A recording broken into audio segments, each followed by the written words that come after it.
என் பெயர் சுனைனா. கேட்பவர்களுக்கு வேண்டுமானால் இது வெறும் பெயராக தோன்றலாம். ஆனால் என்னைப் பொறுத்தவரை இந்த பெயரில் ஒரு முழு வாழ்க்கையே ஒளிந்திருக்கிறது. நான் இந்த உலகில் என் பெற்றோருக்கு ஒரே பிள்ளை. எனது ஒவ்வொரு சிறிய மற்றும் பெரிய ஆசையையும் ஒவ்வொரு கனவையும் அவர்கள் தங்கள் இமை போல பாதுகாத்து நிறைவேற்றினார்கள். சிறுவயதிலேயே அம்மாவின் நிழல் என் தலையிலிருந்து விலகிவிட்டது. ஆனால் அப்பா ஒருபோதும் அந்த குறையை எனக்கு உணரவிடவில்லை. என் தோல்வியோ அல்லது வெற்றியோ பெருமையோ அல்லது பிடிவாதமோ அல்லது என் மௌனமோ எதுவாக இருந்தாலும் அப்பாவிற்கு அது என் குரலாகவே ஒலித்தது. எங்களிடம் எல்லாம் இருந்தது. நிலங்கள், அந்தஸ்து, கார்கள், வேலைக்காரர்கள் என எல்லா வசதிகளும் இருந்தன. ஆனால் எனக்கு மிகவும் விலைமதிப்பற்ற விஷயம் என் அப்பா என் மீது வைத்திருந்த அளவு கடந்த பாசம்தான். நான் பிறந்தபோது அப்பா என் மகள்தான் என் வாரிசு என்று கூறியிருந்தார். எனக்கு அதுவே போதுமானதாக இருந்தது. ஒருவேளை இதனால்தான் நான் தாய் இல்லாமல் வளர்ந்தேன் என்ற உணர்வே எனக்கு தோன்றியதில்லை. பிறகு ஒருநாள் என் வாழ்க்கை ஒரு புதிய திருப்பத்தை எடுத்தது. என் திருமண பேச்சு தொடங்கியது. அப்பா அவரை நேரில் சென்று மாப்பிள்ளை வீட்டாரை பார்த்தார். பையன் படித்தவன், நன்றாக சம்பாதிக்கிறான், பார்க்கவும் அழகாக இருந்தான். என் திருமணம் மிகவும் விமரிசையாக நடந்தது. நான் புகுந்த வீட்டிற்கு சென்றபோது வாழ்க்கை ஏதோ ஒரு புதிய நிறத்தை போர்த்திக் கொண்டது போல் இருந்தது. கணவரின் அன்பு, அவரது அக்கறை, நடத்தை என எல்லாமே என் எதிர்பார்ப்புகளை விட அதிகமாக இருந்தது.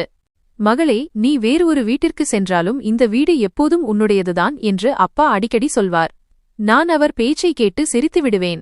பிறகு மனதிற்குள் அப்பா எப்போதும் என்னுடன் இருக்க வேண்டும் என்று பிரார்த்தனை செய்வேன். ஆனால் நாம் மனதார கேட்பதை வாழ்க்கை எப்போதும் தருவதில்லை. என் திருமணமாகி இன்னும் ஒரு வருடம் கூட நிறைவடையவில்லை. ஒருநாள் தொலைபேசி அழைப்பு வந்தது. தொலைபேசி மணி ஒலித்த விதம் விசித்திரமாக இருந்தது. ஏதோ ஒரு மோசமான செய்தியின் அறிகுறி போல. போனை எடுத்தால் மறுமுனையில் ஒரு உறவினரின் பயந்த குரல் கேட்டது. சுனைனா, உடனே வா, உன் அப்பாவிற்கு மாரடைப்பு ஏற்பட்டிருக்கிறது. இதை கேட்டதும் என் கையிலிருந்த போன் நழுவி கீழே விழ பார்த்தது. யாரோ என் இதயத்தை இறுக்கி பிழிவது போல் இருந்தது. நான் என் கணவரை பார்த்து எனக்கு என் அப்பாவிடம் போக வேண்டும் இப்போதே என்று மட்டும் கூறினேன். நான் அங்கே சென்றபோது வீட்டின் வெளியே கூட்டம் இருந்தது. சில முகங்கள் அமைதியாக இருந்தன, சிலர் சோகத்தில் மூழ்கியிருந்தனர். ஆனால் யாரிடமும் எதுவும் சொல்ல தைரியமில்லை.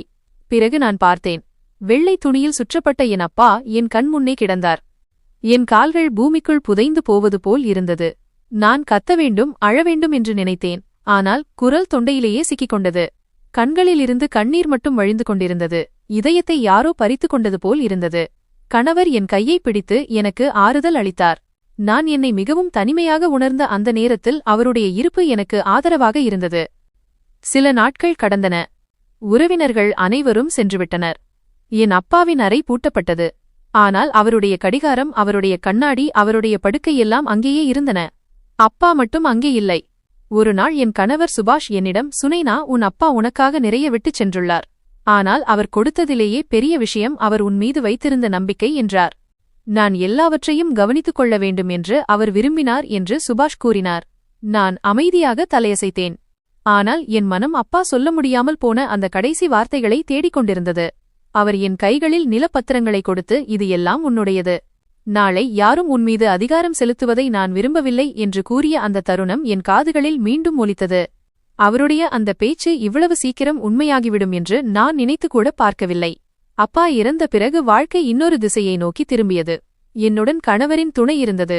நான் மெல்ல மெல்ல என்னை தேற்றிக்கொண்டேன். நாட்கள் கடந்தன. பிறகு மாதங்கள், வருடங்கள் என காலம் ஓடியது. வெளியிலிருந்து பார்க்க எல்லாம் சரியாக தெரிந்தது. ஆனால் உள்ளுக்குள் சில மௌனங்கள் வளரத் தொடங்கின. அந்த மௌனங்களின் சத்தத்தை என் இதயம் மட்டுமே கேட்க முடிந்தது. என் திருமணமாகி இப்போது 3 ஆண்டுகள் ஆகிவிட்டன. சுபாஷ் தனது தொழிலில் பிஸியாக இருக்க நான் வீட்டை கவனித்துக் கொண்டேன். ஆரம்பத்திலெல்லாம் சாதாரணமாகத்தான் இருந்தது. ஒவ்வொரு புதிய உறவும் மெல்ல மெல்ல அதன் போக்கை பிடிப்பது போல. பிறகு மெல்ல மெல்ல பேச்சுகளுக்கு இடையில் குழந்தை பற்றிய பேச்சு வரத் தொடங்கியது. விருந்தினர்கள் யாராவது வந்தாலும் சிரித்துக்கொண்டே, சுனைனா, இனி வீட்டிற்குள் குட்டி விருந்தாளியின் சத்தம் கேட்க வேண்டும் என்று சொல்வார்கள். நான் சிரித்து வைப்பேன். ஆனால் அந்த சிரிப்பிற்கு பின்னால் ஒரு விசித்திரமான பதற்றம் ஒளிந்திருந்தது. புகுந்த வீட்டில் உள்ளவர்களும் இப்போது என்னிடம் வெளிப்படையாக பேசத் தொடங்கினர். ஒருநாள் என் நாத்தனார், அதாவது சுபாஷின் தங்கை ரேகா என்னிடம், அண்ணி, அண்ணனுக்கு குழந்தைகள் என்றால் மிகவும் இஷ்டம். நம்ம வீட்டிலும் குழந்தைகள் இருந்தால் எவ்வளவு நன்றாக இருக்கும். நீங்கள் எப்போது நல்ல செய்தி சொல்லப் போகிறீர்கள் என்று கேட்டாள். அந்த நொடியில் நான் சுபாஷை பார்த்தேன். அவன் சிரித்துக் கொண்டிருந்தான். எல்லாம் சரியாக இருப்பது போல, எந்த பிரச்சனையும் இல்லாதது போல. ஆனால் பிறகு ஒரு நாள் அவனே, சுனைனா, நாம் ஒரு நல்ல மருத்துவரை போய் பார்க்கலாம் ஒருவேளை நமக்கு கொஞ்சம் நிம்மதி கிடைக்கலாம் என்று கூறினான். நாங்கள் இருவரும் ஒரு சிறந்த நிபுணரிடம் சென்றோம். சோதனைகள் நடந்தன. ரிப்போர்ட்ஸ் வந்தன. சுபாஷின் ரிப்போர்ட்ஸ் முற்றிலும் நார்மலாக இருந்தன. ஆனால் என் ரிப்போர்ட்ஸ் வேறு ஏதோ ஒன்றை சொல்லிக் கொண்டிருந்தன. மருத்துவர் கண்களை தாழ்த்திக் கொண்டு, நீங்கள் தாயாவது கடினமாக இருக்கலாம் என்று கூறினார். நான் அமைதியாக இருந்தேன். சுபாஷ் என் கையை பிடித்திருந்தான். ஆனால் அவனது பிடி இப்போது தளர்ந்து போயிருந்தது. வீடு திரும்பும்போது காரில் ஒரு கனமான மௌனம் சூழ்ந்திருந்தது. மாலையில் நாத்தனாரும் மாமியாரும் கேள்வி கணைகளை தொடுத்தனர். டாக்டர் என்ன சொன்னார்? எல்லாம் சரிதானே என்று கேட்டார்கள். அதற்கு சுபாஷ், இன்னும் சிறிது காலம் ஆகும். எல்லாம் சரியாக இருக்க பிரார்த்தனை செய்யுங்கள் என்று மட்டும் கூறினான். ஆனால் இந்த விஷயம் மெல்ல மெல்ல முழு குடும்பத்திலும் பரவத் தொடங்கியது. வீட்டின் சூழல் மாறத் தொடங்கியது. இப்போது என் ஒவ்வொரு பேச்சும் ஒவ்வொரு செயலும் கிசுகிசுக்களாக மாறின. சுனைனாவுக்கு எந்த கவலையும் இல்லை என்று பேச ஆரம்பித்தார்கள். ஒரு நாள் என் மாமியார் என் எதிரில் அமர்ந்து, ஒரு பெண்ணுக்கு குழந்தை பெற்றுக்கொள்ளும் தகுதி இல்லை என்றால் அதற்காக ஆண் தன் வாழ்நாள் முழுவதும் இந்த குறையோடு வாழ வேண்டுமா என்று முகத்திற்கு நேராகவே கேட்டுவிட்டார். அந்த நொடியில் நான் இமைக்க மறந்து போனேன். ஆனால் சுபாஷ் அமைதியாக இருந்தான். அவன் என் சார்பாக எதுவும் பேசவில்லை. தன் அம்மாவிற்கு எடுத்துச் சொல்லவும் இல்லை. நான் பல சோதனைகளை செய்தேன். சிகிச்சைகளை மாற்றினேன். மருத்துவர்களையும் மாற்றினேன். ஒவ்வொரு மருந்தையும் ஒவ்வொரு ஊசியையும் நேரத்திற்கு எடுத்துக்கொண்டேன். ஆனால் ஒவ்வொரு முறையும் பதில் ஏமாற்றமாகவே இருந்தது. இறுதியில் ஒரு நாள் மருத்துவர் நேரடி வார்த்தைகளில், சுனைனா, நீங்கள் ஒருபோதும் தாயாக முடியாது என்று சொல்லிவிட்டார். அன்று நான் கிளினிக்கிற்கு வெளியே பெஞ்சில் அமர்ந்திருந்தேன். லேசான வெயில் இருந்தது.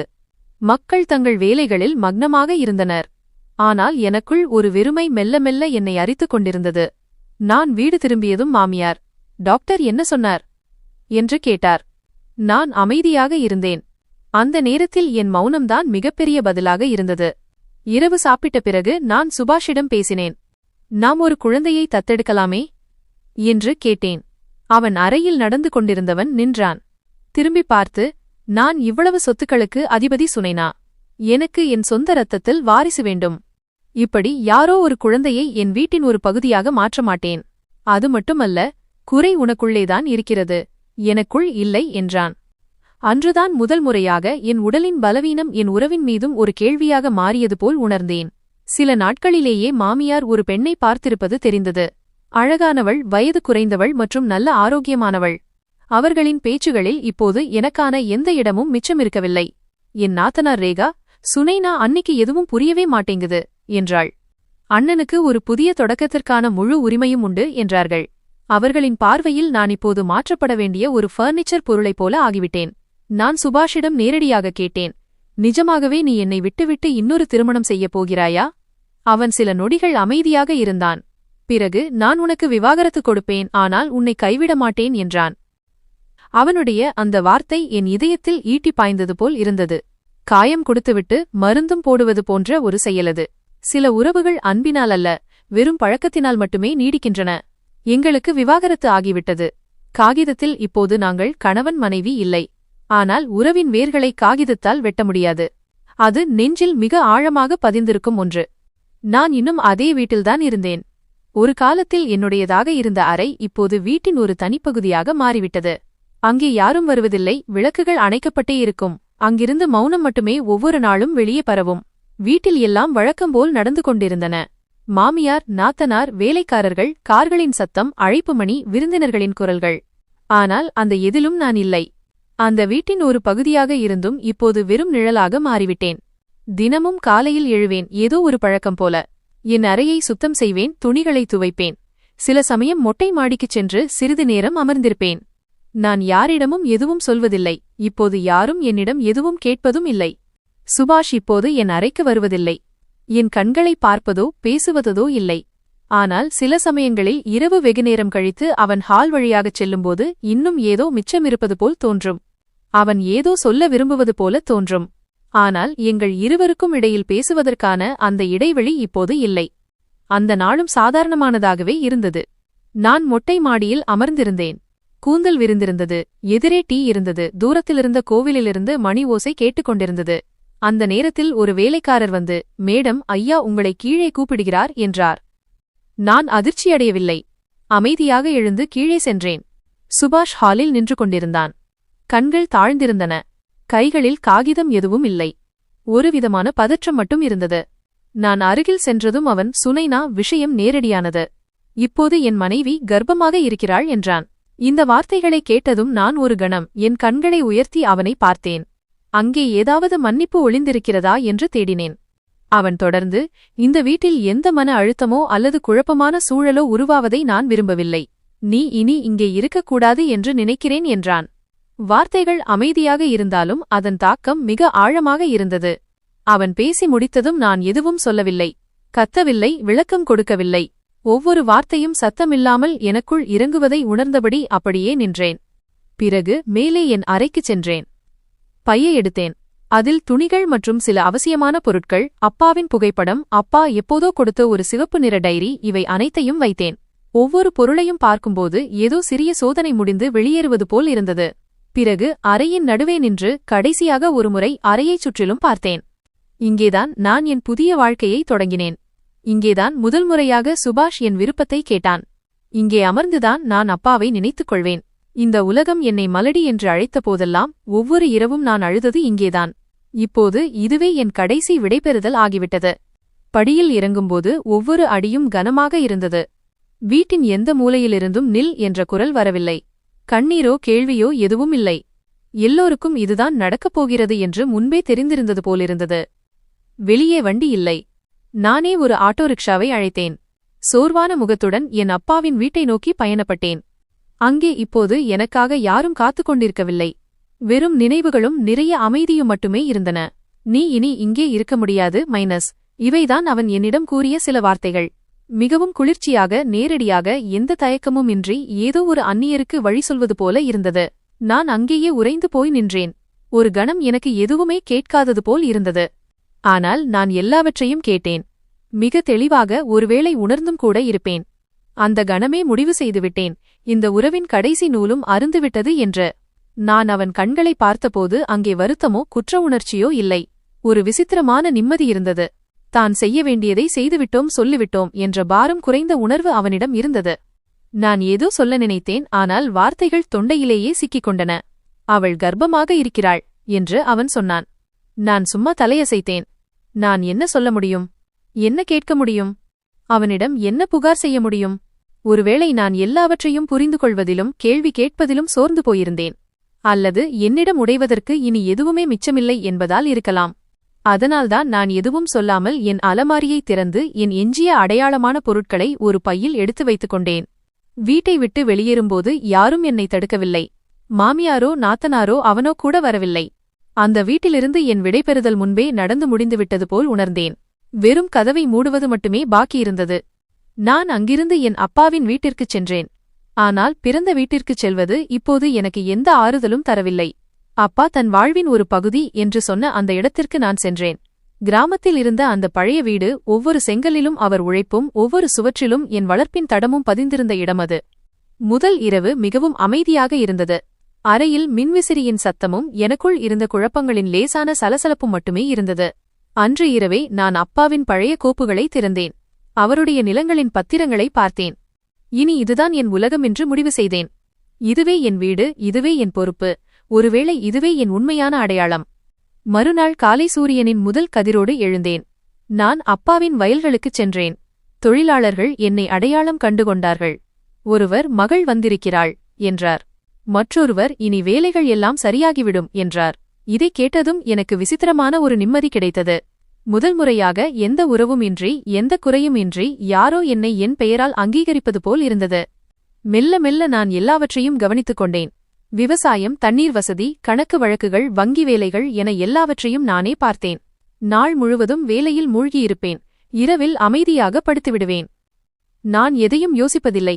கூரையையே பார்த்து கொண்டிருப்பேன். அங்கே ஏதோ பதில் எழுதப்பட்டிருப்பது போல. சில மாதங்களிலேயே என்னைச் சுற்றி ஒரு வலுவான வேலியை அமைத்துக் கொண்டேன். முன்பு என்னை பாவம் என்று சொல்லி அமைதியாகிவிடுபவர்கள் இப்போது என்னிடம் ஆலோசனை கேட்கத் தொடங்கினார்கள். ஆனால் வெளியே எவ்வளவு சத்தம் இருந்ததோ உள்ளே அவ்வளவு அமைதி இருந்தது. நண்பர்கள் யாருமில்லை, சொந்தம் என்று யாருமில்லை. உறவுகள் என்ற பெயரில் வெறும் நினைவுகள் மட்டுமே எஞ்சியிருந்தன. ஒருநாள் என் அத்தையின் மகள் பார்வதி வந்தாள். என்னை பார்த்ததும் மிகவும் மகிழ்ச்சியடைந்தாள். ஆனால் அவள் கண்களில் சில கேள்விகளும் இருந்தன. நீ இன்னும் தனியாகவா இருக்கிறாய் என்று கேட்டாள். நான் புன்னகைத்தேன். சுனைனா என்றவள், வாழ்க்கை மிகவும் நீண்டது, அதை தனியாக கடப்பது மிகவும் கடினம்.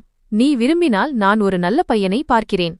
நீ மீண்டும் ஒரு புதிய தொடக்கத்தை ஆரம்பிக்க வேண்டும் என்றாள். அவள் பேச்சில் உண்மையிருந்தது. ஆனால் என்னை பொறுத்தவரை அந்த பாதை அவ்வளவு நேரானதாக இல்லை. எனக்கு இனி எந்த துணையும் தேவையில்லை என்று தோன்றியது. எந்த உறவும் தேவையில்லை. நான் அவளிடம், இனி எனக்கு திருமணத்தில் விருப்பமில்லை. புத்தகங்களில் இல்லாததை வாழ்க்கை எனக்கு கற்றுக் கொடுத்துவிட்டது. இப்போது நான் என்னுடனேயே ஒரு உறவை உருவாக்கிக் கொண்டேன் என்றேன். என் பேச்சை கேட்டு அவள் அமைதியாகிவிட்டாள். போகும்போது, எப்பொழுதாவது தேவைப்பட்டால் சொல், நான் உன்னுடன் இருக்கிறேன் என்று சொல்லிவிட்டு சென்றாள். அந்த நாளுக்குப் பிறகு நான் இன்னும் அதிகமாக அமைதியானேன். இப்போது புத்தகங்கள் எனக்கு துணையாக இருந்தன. வயல்களின் பசுமை என் முகத்தை படித்தது. இரவின் தனிமையில் நான் என்னுடனேயே பேசிக்கொண்டேன். ஒரு மாலை வேளையில் நான் வீட்டின் பின்புறமுள்ள வயலில் அமர்ந்திருந்தேன். தூரத்தில் ஒரு குழந்தையின் குரல் கேட்டது. ஒரு சிறுவன் ஏதோ பாடிக்கொண்டிருந்தான். அந்த குரல் அந்த நொடியில் என் இதயத்தை கிழித்து சென்றது. எனக்குள் இருந்த வெறுமைக்கு யாரோ குரல் கொடுத்தது போல் இருந்தது. அன்று இரவே நான் ஒரு முடிவெடுத்தேன். மறுநாள் நான் அனாதை இல்லத்திற்கு சென்றேன். அந்த காலை மற்ற நாட்களைப் போல் இல்லை. எனக்குள் ஒரு பதற்றம் இருந்தது. ஆனால் அது பயம் அல்ல, ஒருவித குழப்பம். ஆனால் என்னை பின்வாங்க செய்யும் குழப்பம் அல்ல. பல இரவுகளாக என்னால் சரியாக தூங்க முடியவில்லை. நிலங்களுக்கும் கோப்புகளுக்கும் வாரிசாக இருந்தே என் வாழ்க்கையை முடித்து விடுவேனா என்ற கேள்வி என் மனதில் திரும்ப திரும்ப ஓடிக்கொண்டிருந்தது. இல்லை என்று எனக்கு தோன்றியது. ஒரே ஒரு முறை சென்று பார்த்துவிட்டு வருவோம் என்று எனக்கு நானே சொல்லிக் கொண்டேன். நகரின் வெளிப்புறத்தில் ஒரு சிறிய அனாதை இல்லம் இருந்தது. அதன் பெயர் அழகின் உதாரணமாக இருந்தது. ஒரு பழைய வெள்ளை நிற சிறிய கட்டிடம். ஆடம்பரம் எதுவும் இல்லை. குழந்தைகளின் சிரிப்பொலியும் சுவர்களில் வண்ணமயமான கைகளின் அச்சுக்களும் மட்டுமே இருந்தன. நான் அங்கே சென்றபோது வாசலில் ஒரு பெண்மணி தென்பட்டார். அவர் முகத்தில் எளிமை தெரிந்தது. ஆனால் கண்களில் அனுபவத்தின் ஒளி இருந்தது. அவர் என் பெயரைக் கேட்டார். நான் தலை குனிந்து, நான் ஒரு குழந்தையை தத்தெடுக்க விரும்புகிறேன் என்று மட்டும் கூறினேன். நீண்ட காத்திருப்பு முடிந்தது போல் அவர் புன்னகைத்தார். உள்ளே வாருங்கள். குழந்தைகள் உங்களை தாங்களே அடையாளம் கண்டுகொள்வார்கள் என்றார். அந்த நேரத்தில் எனக்கு அந்த பேச்சு விசித்திரமாகப்பட்டது. ஆனால் நான் அந்த ஆசிரமத்தின் சுவர்களுக்குள் சென்றபோது ஒவ்வொரு சிரிக்கும் முகமும் ஒவ்வொரு பிஞ்சு கையும் என்னை தொட்டுச் சென்றன. ஒருவர் என் புடவையை இழுத்தார். ஒருவர் வந்து என் மடியில் அமர்ந்தார். ஒருவர் தூரத்திலிருந்தே என்னை பார்த்து கொண்டிருந்தார். இவ்வளவு சத்தத்திற்கு இடையிலும் என் பார்வை ஒரு மூலையில் அமர்ந்திருந்த ஒரு சிறுவன் மீது பட்டது. அவன் எல்லோரையும் விட வித்தியாசமாக இருந்தான். சத்தத்திலிருந்து விலகி அமைதியாக அமர்ந்திருந்தான். அவன் கண்களில் ஏதோ தெரிந்த காயங்கள் இருந்தன. நான் மெல்ல அவன் அருகில் சென்றேன். உன் பெயர் என்ன என்று கேட்டேன். அவன் என்னை பார்க்காமலே ரோஹித் என்றான். நீ ஏன் இங்கே தனியாக அமர்ந்திருக்கிறாய் என்று கேட்டேன். அவன் இல்லை என்று சொல்லிவிட்டு என் பக்கம் ஒரு பார்வை பார்த்தான். அந்த பார்வை என் திருமணத்திற்கு பிந்தைய மாலை நேரங்களில் நான் கொண்டிருந்த பார்வையைப் போலவே இருந்தது. நானும் உடைந்து போயிருக்கிறேன், ஆனால் சொல்ல முடியவில்லை என்று அமைதியாக சொல்வது போல் இருந்தது. எனக்கு தெரியவில்லை ஏன் என்று. ஆனால் அந்த நொடியில் இவன்தான் என் முழுமையற்ற உலகத்தை முழுமையாக்குவான் என்று முடிவு செய்தேன். அடுத்த சில நாட்களில் காகித வேலைகள் தொடங்கின. ஃபார்ம் நிரப்புவது, மெடிக்கல் செக்கப், சந்திப்புகள், கேள்வி பதில்கள் என எல்லாம் நடந்தன. ஆனால் ஒவ்வொரு முறை நான் ஆசிரமம் செல்லும்போதும் ரோஹித் என்னிடம் மெல்ல மெல்ல பேசத் தொடங்கினான். அவன் என்னை சுனைனா ஆண்டி என்று அழைத்தான். அம்மா என்று அழைக்கவில்லை. ஒருவேளை அவ்வளவு சீக்கிரம் ஒரு உறவின் பெயரைக் கொடுப்பது அவனுக்கும் எளிதல்ல. ஒரு நாள் நான் அவனிடம், உனக்கு என்ன பிடிக்கும் என்று கேட்டேன். அவன், அமைதியாக இருப்பது என்றான். நான் சிரித்துக்கொண்டே, அப்படியானால் நாம் இருவரும் நல்ல நண்பர்களாகலாம் என்றேன். ஏனென்றால் அமைதியாக இருப்பது எனக்கும் நன்றாக தெரியும். 2.5 மாதங்களுக்குப் பிறகு நான் அவனை என்னுடன் என் கிராமத்திற்கு அழைத்துச் செல்லும் அந்த நாள் வந்தது. அன்று அவன் மிகவும் எளிமையான ஆடைகளை அணிந்து என்னுடன் நின்றிருந்தான். யாரோ அவனுக்கு இனிப்பு கொடுத்தார்கள். யாரோ பேனாவை பரிசளித்தார்கள். மேலும் யாரோ சொல்லிக் கொண்டிருந்தார்கள், இனி இது உன் வீடு மகனே. வீடு, ஆம், இனி என் வீடு அவனுடையதாகவும் இருந்தது. நாங்கள் கிராமத்தை அடைந்தபோது தொழிலாளர்களும் அக்கம்பக்கத்து மக்களும் அவனை பார்த்து கொஞ்சம் ஆச்சரியப்பட்டார்கள். கணவனை பிரிந்து விவாகரத்து பெற்ற ஒரு பெண் இப்போது ஒரு குழந்தையை தத்தெடுத்து வருகிறாளே என்று. இந்த விஷயம் நகரத்திலேயே ஜீரணிக்க முடியாதது. கிராமம் என்றால் கேட்கவா வேண்டும்? ஆனால் நான் யார் பேச்சையும் கேட்கவில்லை. அவனுக்காக என் அறையை ஒட்டி ஒரு சிறிய அறையை கட்டினேன். அதில் நீல நிற பெயிண்ட் அடித்தேன். அவனுக்கு பிடித்த நிறம் மற்றும் பொம்மைகளையும் வாங்கினேன். சுவர்களில் அவன் வரைந்த ஓவியங்களை ஒட்டினேன். ஆரம்பத்தில் அவன் மிகவும் குறைவாகவே பேசுவான். நான் வயலுக்குச் சென்றால் அவன் மரத்தடியில் அமர்ந்து வானத்தையே பார்த்து கொண்டிருப்பான். ஒருநாள் நான் கேட்டேன், நீ இவ்வளவு நேரம் என்ன யோசிக்கிறாய்? அவன் கேட்டான், என் அம்மாவும் அப்பாவும் என்னை எப்போதாவது தேடுவார்களா? நான் திகைத்து நின்றேன். என்னிடம் பதில் இல்லை. ஆனால் நான் அவன் தலையை வருடிக்கொண்டே சொன்னேன், தெரியவில்லை ரோஹித். ஆனால் ஒருவேளை அவர்கள் திரும்பினால் கூட அவர்களுக்கு உனக்குள் ஒரு மகன் மட்டுமே தெரிவான். ஆனால் எனக்கு உனக்குள் என் முழு வாழ்க்கையும் தெரிகிறது. அவன் என் மடியில் தலை வைத்து தூங்கிவிட்டான். அன்று இரவு மெல்ல மெல்ல ரோஹித் என் வாழ்வின் ஒரு பகுதியாக மட்டுமல்ல, என் முழு வாழ்க்கையாகவே மாறிப்போனான். இப்போது என் காலை பொழுதுகள் அவனுடன் பால் மற்றும் பிரட்டிற்காக சண்டையிடுவதில் கழிந்தன. மதிய வேளைகளில் வயல்வரப்பில் அமர்ந்து அவனுக்கு கதைகள் சொல்வதிலும், மாலை நேரங்கள் அவன் வீட்டுப்பாடம் செய்ய உதவுவதிலும் கழிந்தன. மக்கள் மெல்ல மெல்ல மாறத் தொடங்கினார்கள். இப்போது எனது மௌனத்தைக் கண்டு கேலி பேசிய அதே பெண்கள், பார், ஒரு குழந்தை அவள் வாழ்க்கையில் எவ்வளவு வண்ணங்களை கொண்டு வந்திருக்கிறது என்று சொல்லத் தொடங்கினார்கள். ஆனால் எனக்கு அது பற்றி கவலையில்லை. யார் என்ன சொன்னால் என்ன? ஏனெனில் இப்போது நான் வெறும் உயிரோடு மட்டும் இருக்கவில்லை, நான் வாழ்க்கையை உணர்ந்து கொண்டிருந்தேன். ரோஹித் மெல்ல மெல்ல பள்ளியில் நன்றாக படிக்கத் தொடங்கினான். அவனது ஆசிரியர்கள் அவன் மிகவும் புத்திசாலி பையன் என்று கூறுவார்கள். ஆனால் சில வருட தனிமை அவன் கண்களில் வயதிற்கு மீறிய சிந்தனையை நிரப்பியிருந்தது. எனக்கு அது தெரியும், ஏனென்றால் அதே போன்ற கண்கள் எனக்கும் இருந்தன. ஒருநாள் ரோஹித் நோய்வாய்ப்பட்டான். கடுமையான காய்ச்சல். நான் இரவு முழுவதும் அவன் அருகிலேயே அமர்ந்திருந்தேன். அவன் நெற்றியை தட்டிக் கொடுத்தேன், தண்ணீர் புகட்டினேன், மருந்து கொடுத்தேன். காலையில் அவன் கண் விழித்ததும் முதல் முறையாக அம்மா என்று அழைத்தான். நான் அப்படியே உறைந்து போனேன். அந்த தருணம் எனக்கு காலம் நின்றுவிட்டதைப் போல இருந்தது. நான் எதுவும் சொல்லவில்லை. அவனை இறுக்கமாக அணைத்துக் கொண்டேன். இப்போது நான் எந்த உறவையும் தேடவில்லை. இப்போது எனக்கு எந்த பெயரும் தேவையில்லை. நான் ஒரு தாய். அவன் என் மகன். உலகம் என்ன வேண்டுமானாலும் சொல்லட்டும். ரோஹித் என்னை முதன்முதலில் அம்மா என்று அழைத்த அந்த இரவில் நான் என்னை உண்மையிலேயே முழுமையாக உணர்ந்தேன். என் வாழ்க்கையின் மிகப்பெரிய குறை தீர்ந்துவிட்டதாக தோன்றியது.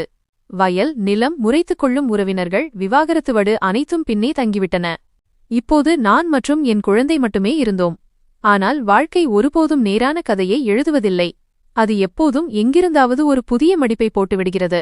இந்த சுருக்கம் எப்போது விழுந்தது என்று மனிதன் யோசித்துக் கொண்டே இருக்கிறான். ரோஹித் என்னுடன் வந்து சுமார் 1 வருடம் ஆகிவிட்டது. இப்போது அவன் பள்ளிக்குச் சென்று கொண்டிருந்தான். கொஞ்சம் மனம் திறந்து பேச ஆரம்பித்திருந்தான். வண்ணம் தீட்டுவதை விரும்பினான். மாலையில் வயல்வரப்பில் அமர்ந்து என்னிடம் விசித்திரமான கேள்விகளை கேட்பான். மம்மி, மரங்கள் ஏன் தனியாக அழுவதில்லை? நம்முடைய பொருள் ஒன்றை நாம் யாருக்காவது கொடுக்க முடியுமா என்று கேட்பான். ஒருநாள் அவன் நேரடியாகவே கேட்டுவிட்டான், உங்களிடம் இவ்வளவு பொருட்கள் இருக்கிறதே, இதெல்லாம் அவசியமா? அன்று நான் சிரித்தேன். பிறகு சொன்னேன், எல்லாவற்றிற்கும் ஏதோ ஒரு அர்த்தம் இருக்கிறது மகனே. சில என்னுடையவை, சில என் அப்பாவுடையவை, சில நினைவுகளுக்காக. ஒருவேளை அவன் அமைதியாக அதை கவனித்துக் கொண்டிருந்திருக்கலாம். ஒருவேளை அங்கிருந்துதான் ஏதோ தொடங்கியது. முதன்முறையாக அப்பாவின் பழைய கைக்கடிகாரம் காணாமல் போனபோது நான் அதை கவனித்தேன். அது சுவரில் மாட்டும் கடிகாரமல்ல. அப்பா வட்டாட்சியர் அலுவலகம் செல்லும்போது பாக்கெட்டில் வைத்துக் கொள்ளும் சிறிய கடிகாரம். நான் அதை அவ்வப்போது பூஜை அறையின் அருகே வைப்பேன். ஒரு நாள் சுத்தம் செய்யும்போது யோசித்தேன், அட, கடிகாரம் எங்கே போனது? நான் ஏதோ ஒரு டிராயரில் வைத்திருப்பேன் என்று நினைத்தேன். நான் அதை தேடவில்லை. பிறகு அது அப்படியே போய்விட்டது. சில நாட்களுக்குப் பிறகு வயல் வேலைக்காக கொடுக்கப்பட்ட பணத்தின் கணக்கில் குளறுபடி இருந்தது. அதனால் என்னுடைய கணக்கில்தான் தவறு என்று நானே ஏற்றுக்கொண்டேன். விவசாயிகள் மிகவும் நேரானவர்கள். யாரையும் சந்தேகிக்க மனமே வராது. அதன் பிறகு சமையலறையிலிருந்து கொஞ்சம் கொஞ்சமாக சர்க்கரை காணாமல் போகத் தொடங்கியது. அரிசி மூட்டை லேசானது. முதலில் எலிகளாக இருக்கும் என்று நினைத்தேன். வேலைக்காரி சொன்னாள், எலிகள் எங்கிருந்து வரும் மேடம்? இங்கேதான் எல்லாம் மூடியே இருக்கிறதே. நான் இருந்தாலும் பரவாயில்லை, எலிகளாகத்தான் இருக்கும், விடு என்று சொன்னேன். ஆனால் உள்ளுக்குள் ஏதோ உறுத்தத் தொடங்கியது. ரோஹித் சாவிகள் இருக்கும் இடத்திற்கு செல்வதை நான் ஒருபோதும் தடுத்ததில்லை. ஆனால் அவன் அடிக்கடி என் அறைக்கு வருவதே இல்லை. அவன் மிகவும் கூச்ச சுபாவம் கொண்டவன். பிறகு ஒரு மாலை நான் பார்த்தேன். நான் வெளியே வராண்டாவில் யாருடனோ பேசிக் கொண்டிருந்தபோது அவன் மெதுவாக என் அறைக்குள் சென்றான். திரும்பி வந்தபோது அவன் கைகள் காலியாக இருந்தன. ஆனால் ஒரு குழந்தை எதையாவது மறைக்கும்போது இருக்கும் அந்த பளபளப்பு அவன் கண்களில் இருந்தது. நான் எதுவும் சொல்லவில்லை. அந்த இரவு நான் என் அப்பாவின் டைரியின் பின்பக்க பகுதியில் கொஞ்சம் பணத்தை வைத்தேன். ஏறக்குறைய 20,000 ரூபாய் இருந்தது. டைரி எப்போதும் பூஜை அறை அலமாரியில் இருக்கும். நான் நினைத்திருந்தால் பூட்டியிருக்கலாம். ஆனால் நான் வேண்டுமென்றே திறந்து வைத்தேன். 3 நாட்களுக்குப் பிறகு பார்த்தபோது நோட்டுக்கட்டு முழுமையாக இல்லை. 5,000 குறைந்திருந்தது. பிறகு எனக்கு நானே சமாதானம் செய்து கொண்டேன், ஒருவேளை எனக்கு நினைவில்லையோ என்று. ஆனால் இல்லை, எனக்கு நன்றாக நினைவிருந்தது. நான் ரோஹித்திடம் எதுவும் கேட்கவில்லை. அந்த வயதில் குழந்தை பொய் சொல்லக் கற்றுக்கொள்கிறது. ஆனால் உண்மையைச் சொல்ல அவனை பாதுகாப்பாக உணர வைக்க வேண்டும். நான் இப்போதே அவனை பிடித்து கேட்டு திட்டுவதா அல்லது காத்திருப்பதா? நான் காத்திருப்பதை தேர்ந்தெடுத்தேன். என்னென்ன பொருட்கள் காணாமல் போயிருக்கின்றன என்று யோசித்தேன். என் பிறந்தநாளுக்கு அப்பா செய்து தந்த ஒரு சிறிய வெள்ளிக்காப்பு, சமையலறையிலிருந்து காணாமல் போன நெய் டப்பா, பாதி கரும்புக்கான பணத்தின் கணக்கில் குறைவு, பழைய புடவை யாரோ துண்டு வெட்டியது போல இருந்தது. கிராமத்தில் ஒரு பொருள் காணாமல் போனால் வேலைக்காரர்கள் திருடிவிட்டார்கள், கூலியாட்கள் எடுத்துச் சென்றார்கள், வெளியாட்கள் வந்திருப்பார்கள் என்று மக்கள் சொல்வார்கள். ஆனால் எனக்கு ஒரு விஷயம் விசித்திரமாகப்பட்டது. காணாமல் போகும் பொருட்கள் எப்போதும் வெளியாட்கள் கண்டுபிடிக்க முடியாத இடத்திலிருந்தே காணாமல் போயின. வீட்டிற்குள் வருபவரே அதை எடுப்பது போலவும் நான் நேசிக்கும் மற்றும் நம்பும் ஒருவரே இதைச் செய்வது போலவும் இருந்தது. உண்மையை சொல்ல வேண்டுமென்றால் என் மனதில் வந்த ஒரே ஒரு பெயர் ரோஹித். இந்த சந்தேகத்தை செய்வதற்கு முன் நான் என்னையே நினைத்து வெட்கப்பட்டேன். உலகம் என்னுடன் செய்த அதே தவறை நானும் செய்கிறேனா? அவனுடைய கடந்த காலத்தை காரணம் காட்டி நான் அவனை குற்றவாளியாக நினைக்கிறேனா, அல்லது உண்மையில் ஏதோ தவறிருக்கிறதா? பிறகு நான் பார்த்து விடுவது என்று முடிவு செய்தேன். அவனை பிடிப்பதற்கோ அல்லது அவமானப்படுத்துவதற்கோ அல்ல, புரிந்து கொள்வதற்காக. வாரத்தில் ஒரு நாள் ரோஹித் பள்ளியிலிருந்து கொஞ்சம் தாமதமாக வீட்டிற்கு வருவான். டிராயிங் கிளாஸ் இருந்தது என்று சொல்வான். நான் பள்ளிக்கூடம் இருக்கும் நாளில் சென்று விசாரித்தேன். டிராயிங் கிளாஸ் வாரத்தில் திங்கட்கிழமை மட்டும், அதுவும் பள்ளிக்குள்ளேயே நடக்கும் என்று தெரிந்தது. ரோஹித் புதன்கிழமையும் தாமதமாக வந்து கொண்டிருந்தான். அந்த புதன்கிழமை நான் அமைதியாக தூரத்திலிருந்து அவனை பின்தொடர்ந்தேன். யாரும் அடையாளம் கண்டு கொள்ளாதவாறு முந்தானையை தலையில் போர்த்திக் கொண்டேன். அது கிராமத்தின் நகரப்பகுதிக்குச் செல்லும் சிறிய பாதை. ரோஹித் பள்ளிப்பையை எடுத்துக்கொண்டு போய்க் கொண்டிருந்தான். இடையில் திரும்பி பார்க்கக்கூட இல்லை. நேராக பேருந்து நிலையத்திற்கு அருகிலுள்ள பழைய இரும்பு கடைக்காரர் முன் நின்றான். பழைய இரும்பு கடைக்காரர் அவனை பார்த்ததும் உள்ளே அழைக்கிறார். ரோஹித் பையிலிருந்து எதையோ எடுக்கிறான்.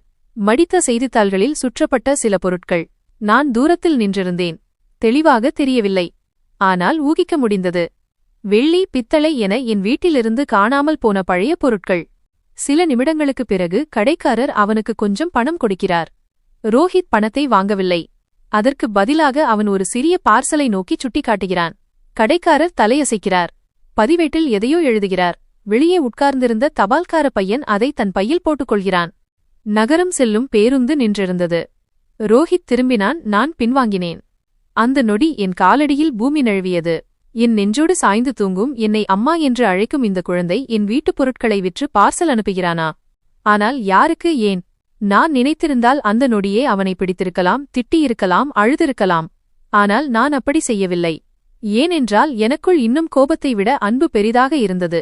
இது எதற்காக நடக்கிறது, பார்சல் எங்கே செல்கிறது என்பதை நான் அறிய விரும்பினேன். அடுத்த 2 வாரங்கள் நான் தயாரானேன். பழைய இரும்பு கடைக்கு நேரடியாக செல்வது சரியாக இருக்காது. கிராமத்தில் செய்தி பரவ நேரம் ஆகாது. நான் கிராமத்து அஞ்சல் அலுவலகத்தில் இருக்கும் சுக்லாஜியிடம் நிலப்பத்திரத்தை காரணமாக காட்டி பதிவேட்டை பார்க்கும் தந்திரத்தை கையாண்டேன். சுக்லாஜி, எங்கள் வயல் தொழிலாளர்களின் பணம் சரியான நேரத்தில் போவதில்லை. எந்த பார்சல் புக்கிங் தவறாகப் போகிறது என்று நான் பார்க்க வேண்டும். பதிவேட்டை புரட்டிக்கொண்டே நான் அந்த பெயரை பார்த்தேன். பெறுநர் நேஹா, பராமரிப்பு பிரேம்தீப், நகரம்.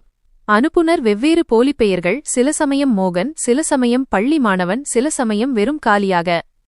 நேஹா யார்? இந்த விக்ரம் என்ற பெயர் கேட்டதுபோல் இருக்கிறதே. நான் மனதிற்குள் எல்லாவற்றையும் இணைத்து பார்த்தேன். ரோஹித்திற்கு என்னிடமிருந்து மறைத்த ஒரு கடந்த காலம் இருக்கிறதா? ஏதேனும் தங்கை உறவினர் இருக்கிறார்களா? அவர்களுக்காகத்தான் அவன் திருடுகிறானா? நான் ஒரு நாள் தனியாகச் சென்றேன். நான் ரோஹித் அம்மா என்று நேரடியாகச் சொல்லவில்லை. வீட்டின் பழைய பொருட்களை விற்க வேண்டும், விலை சொல்லுங்கள் என்று பேச்சோடு பேச்சாக அவன் குழந்தைகளிடமிருந்து பொருட்களை வாங்குவதைப் பற்றி தெரிந்து கொண்டேன். மேடம் மேலிடத்திலிருந்து சொல்லிவிட்டு வரும் பொருட்கள். நாம் யார் கேட்பதற்கு என்று அவன் சொன்னான். நான் கேட்டேன், அந்த சிறிய பையனை தெரியுமா? ஒல்லியாக மாநிறமாக பள்ளிப்பையுடன் வருவானே. அவன் சொன்னான், அட, அவன் ரொம்பவும் அப்பாவி. பணம் கூட கேட்க மாட்டான். பார்சலை அனுப்பிவிடுங்கள் என்று மட்டும் சொல்வான். மாதத்திற்கு 2-3 முறை வருவான். எங்கே அனுப்புகிறீர்கள் என்று கேட்டேன். ஏதோ அனாதை ஆசிரமத்தில் ஒரு பெண் இருக்கிறாள், நேஹா என்று பெயர். அங்கே ஏதோ விஷயம் இருக்கும் என்றான். என் தொண்டை வறண்டு போனது. அன்று மாலை ரோஹித் காஃபியுடன் என் அருகில் வந்து, மம்மி, ஹோம்வொர்க் செய்ய உதவுங்கள் என்று சொன்னபோது என் கண்கள் தானாகவே கலங்கின. நான் யோசித்துக் கொண்டிருந்தேன். நான் இப்போது அவனிடம் கேட்க வேண்டுமா? நான் அவன் முன் உண்மையை வைக்க வேண்டுமா, அல்லது நானே முதலில் தெரிந்து கொள்ள வேண்டுமா? அந்த முகவரியில் நான் அவனை மார்போடு அணைத்துக் கொண்டேன். அவன் திடுக்கிட்டான். என்ன ஆயிற்று என்று கேட்டான். நான் ஒன்றுமில்லை, சும்மாதான் என்றேன். ஆனால் குழந்தைகள் மனதை படித்து விடுவார்கள். அவன் என் தலையை உயர்த்தி, நீங்கள் அழுதீர்களா என்று கேட்டான். நான் சிரித்துக்கொண்டே, இல்லை, கண்ணில் தூசி விழுந்துவிட்டது என்றேன். நான் ரோஹித்திடம் எதுவும் சொல்லவில்லை. 2 நாட்கள் காத்திருந்தேன். 3ஆம் நாள் நான் வேண்டுமென்றே ஒரு கடிகாரத்தை அலமாரியின் மேல் வைத்தேன். அதை முன்பு தேடிக்கொண்டிருந்தேன். அருகிலேயே திறந்த பாத்திரத்தில் சில நாணயங்கள். மாலை வயலிலிருந்து திரும்பியபோது கடிகாரம் இல்லை. நாணயங்களும் பாதியாக இருந்தன. நான் ரோஹித்தை அழைத்தேன். அவன் வந்ததும் அவனை என் அருகில் உட்கார வைத்து சுற்றி வளைக்காமல் கேட்டேன். ரோஹித், நீ என்னிடம் ஏதேனும் சொல்ல விரும்புகிறாயா? அவன் அமைதியாக இருந்தான். நான் சொன்னேன், சில நேரங்களில் நாம் அமைதியாகச் செய்யும் காரியங்கள் நாம் கெட்டவர்கள் என்பதற்காக அல்ல, யாரும் நம்மை புரிந்து கொள்ள மாட்டார்கள் என்று நினைப்பதால்தான். நான் புரிந்து கொள்வேன். நீ சொல். அவன் இமை ஓரங்களில் நீர் தேங்கத் தொடங்கியது. அவன் என்னை பார்த்தான். பிறகு கீழே குனிந்து கொண்டான். திருட்டை அன்பின் பெயரால் நியாயப்படுத்த முடியாது என்று எனக்கு தெரியும். ஏனென்றால் அது உறவுகளில் என்னுடன் செய்யப்பட்ட அதே தவறு போலாகும். அமைதியாக இரு, சகித்துக்கொள் என்பது போல. இல்லை, நான் ரோஹித்திற்கு அதை கற்றுக் கொடுக்க மாட்டேன். ஆனால் அவன் அவமானத்தில் உடைந்து போவதையும் நான் விரும்பவில்லை. அதனால் நான் ஒரு வழியை தேர்ந்தெடுத்தேன், மைனஸ் சேர்ந்து சரி செய்வது. நான் மறுநாள் பழைய இரும்பு கடைக்காரரிடம் சென்று கிடைக்கக்கூடிய அனைத்து பழைய பொருட்களையும் திரும்ப வாங்கினேன். நான் சொன்னேன், இனிமேல் திருட்டு வேண்டாம். இனிமேல் உதவியை வெளிப்படையாகச் செய்யலாம். எதை அனுப்ப வேண்டுமோ நாம் இருவரும் சேர்ந்து அனுப்புவோம். முதலில் எது நம்முடையது, எதை அனுப்புவது சரியானது என்பதை முடிவு செய்வோம். அவன் பயந்து கொண்டே, ஆனால் பணம் என்றான். நான் சொன்னேன், நமக்கு நிலம் இருக்கிறதே, நாம் விளைச்சலின் ஒரு பகுதியை தானமாக கொடுப்போம். அவன் முதல் முறையாக நிம்மதி பெருமூச்சு விட்டான். அங்கேயே என் கால்களைக் கட்டிக்கொண்டு, அம்மா, நான் இனி ஒருபோதும் கேட்காமல் எதையும் எடுக்க மாட்டேன் என்று சொன்னான். நான் சொன்னேன், நான் உன்னை தத்தெடுத்த அன்றே முடிவு செய்துவிட்டேன். இனி என் பங்கில் வருவது எதுவாக இருந்தாலும் அது உன்னுடையதுதான். நான் பகிரங்கமாக எங்கள் விளைச்சலின் ஒரு பகுதி அங்கே செல்லும் என்று சொன்னபோது கிராமத்தில் மீண்டும் பேச்சுக்கள் எழுந்தன. திருட்டு பிடிபட்டதா? இவ்வளவு புத்திசாலிப் பெண்ணாக இருந்தும் வெளியாட்களுக்கு செலவு செய்தால் சொந்த வீட்டை எப்படி நடத்துவாள்? நான் சிரித்துக்கொண்டே சொன்னேன், எனக்கு நடத்த தெரியும், செல்வத்தை பகிர்வதால்தான் அது தெரியும். மெல்ல மெல்ல மக்கள் அமைதியானார்கள். சில நாட்களுக்குப் பிறகு பஞ்சாயத்தே, நாமும் வருடத்தில் ஒரு முறை கொடுப்போம். அந்த பெண் ஒரு நல்ல காரியத்தை தொடங்கியிருக்கிறாள் என்று சொன்னது. எனக்கு அப்பாவின் ஞாபகம் வந்தது. அவர் இருந்திருந்தால், பார்த்தாயா, மனதாரச் செய்யும் இடத்திற்கு உலகம்தானே தேடி வரும் என்று சொல்லியிருப்பார். இப்போது ரோஹித் முன்பை போல இல்லை. வயலிலிருந்து வரும் கோதுமைக்கு அவனே கணக்கு வைத்திருந்தான். அதில் எவ்வளவு வீட்டுக்கு, எவ்வளவு தொழிலாளர்களுக்கு, எவ்வளவு எங்கே போக வேண்டும் என்று எல்லாம் எழுதுவான். நான் அவனுக்கு கணக்கு வழக்குகளை கற்றுக் கொடுத்தேன். அவன் பெயரில் ஒரு சிறிய வங்கிக் கணக்கை தொடங்கினேன். நான் அவனிடம், நீ பெரியவனாகும் நாளில் இவை அனைத்தையும் உன் பொறுப்பில் ஒப்படைத்து விடுவேன். ஆனால் நம்பிக்கை நேர்மையில்தான் இயங்குகிறது, திருட்டில் அல்ல என்று சொன்னேன். அவன் புன்னகைத்து, நான் இனி எப்போதும் பொய் சொல்ல மாட்டேன் அம்மா என்றான். ஆனால் யாருக்காவது தேவைப்பட்டால் என்று அவன் கேட்டான். நான் அவன் முகத்தை பிடித்து, உதவி என்பது திருடிச் செய்வதல்ல, வெளிப்படையாக கேட்டு செய்யப்படுவது. நாம் உதவி செய்வோம், அதுவும் ஒன்றாகச் சேர்ந்து என்றேன். ஆனால் கதை இன்னும் ஆழமானது. ஏனெனில் ரோஹித் அமைதியாக செய்து வந்த திருட்டு வெறும் இரக்கத்தினால் மட்டுமல்ல, அதற்குப் பின்னால் பயமும் இருந்தது. ஆசிரமத்தில் எப்போதும் இடம் இருக்காது. குழந்தைகளை சில சமயங்களில் வெவ்வேறு வசதிகள் உள்ள இடங்களுக்கு அனுப்பிவிடுவார்கள். ரோஹித்திற்கு பயம் இருந்தது, அவன் இந்த திருட்டை செய்யாவிட்டால் அவனுக்கு ஏதாவது கெட்டது நடக்குமென்று. அதனால் அவன் பார்சலில் பொருட்களை அங்கே அனுப்பிக் கொண்டிருந்தான். நான் என் உலகமென்று நினைத்தவனே என் நம்பிக்கையை உடைப்பான் என்று நான் ஒருபோதும் நினைத்ததில்லை. நான் என் சொந்த பகுதியாக நினைத்த அந்தச் சிறுவன். இன்று நினைத்தாலும் உள்ளுக்குள் இதயம் நடுங்குகிறது. அன்று மாலை வேளையில் நான் வராண்டாவில் அமர்ந்திருந்தேன். லேசான காற்று வீசிக்கொண்டிருந்தது. எதிரே சூரியன் மறைந்து கொண்டிருந்தான்.